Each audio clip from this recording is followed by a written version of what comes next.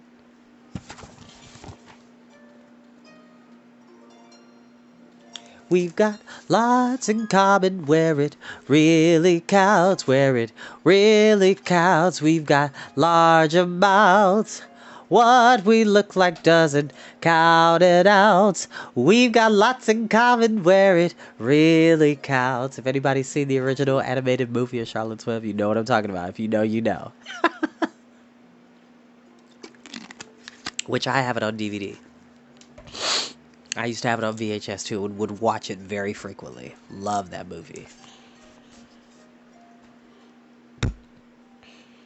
But Charlotte, said Wilbur, I'm not terrific. That doesn't make a particle of difference, replied Charlotte. Not a particle. People believe almost anything they see in print. Does anyone here know how to spell terrific? I think, said the gander, it's T-double-E-double-E-double-R-double-R-double-I-double-I-double-F-double-F-double-I-double-I-double-C-C-C-C-C-C. What kind of acrobat do you think I am? Said Charlotte in disgust. I would have to have St. Vitus's dance to weave a word like that into my web. Sorry, said the gander. The oldest sheep spoke up. I agree that there should be something new written in the web if Wilbur's life is to be saved, and if Charlotte needs help in finding words, I think she can get it from our friend Templeton. The rat visits the dump regularly and has access to old magazines. He can tear out bits of advertisements and bring them up here to the barn cellar, so that Charlotte can have something to copy. Good idea, said Charlotte, but I'm not sure Templeton will be willing to help. You know how he is, always looking out for himself, never thinking of the other fellow. I bet I can get to help, said the old sheep. I'll appeal to his baser instincts, of which he has plenty. Here he comes now. Everybody keep quiet while I put the matter up to him. The rat entered the barn the way he always did, creeping along close to the wall. What's up? He asked, seeing the animals assembled. We're holding a directors' meeting, replied the old sheep. Well, break it up, said Templeton. Meetings bore me. The rat began to climb a rope that hung against the wall. Look, said the old sheep, next time you go to the dump, Templeton, bring back a clipping from a magazine. Charlotte needs new ideas so she can write messages in her web and save Wilbur's life. Let him die, said the rat. I should worry. You'll worry all right when next winter comes, said the sheep. You'll worry all right on a 0 morning next January when Wilbur is dead and nobody comes down here with a nice pail of warm slops to pour into the trough. Wilbur's leftover food is your chief source of supply, Templeton. You know that. Wilbur's food is your food. Therefore, Wilbur's destiny and your destiny are closely linked. If Wilbur is killed and his trough stands empty day after day, you'll grow so thin we can look and see objects from the other side. Templeton's whiskers quivered. Maybe you're right, he said gruffly. I'm making a trip to the dump tomorrow afternoon. I'll bring a magazine clipping if I can find one. Thanks, said Charlotte. The meeting is now adjourned. I have a busy evening ahead of me. I've got to tear my web apart and write terrific. Wilbur blushed. But I'm not terrific, Charlotte. I'm just about average for a pig. You're terrific as far as I'm concerned, replied Charlotte sweetly. That's what counts. You're my best friend, and I think you're sensational. Now stop arguing and go get some sleep.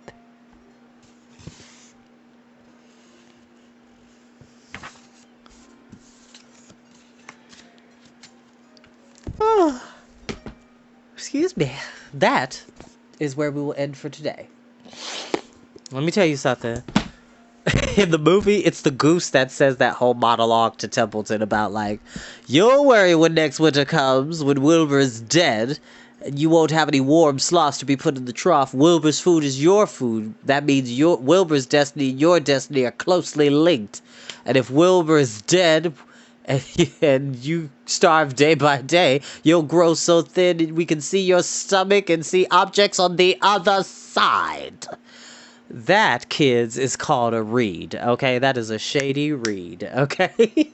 The goose and the sheep, collectively, in my own mind, as I'm imagining this conversation, got the Templeton together, okay? Respectfully. Because you can always correct somebody and tell them the truth about themselves and also be very respectful. It's called tact.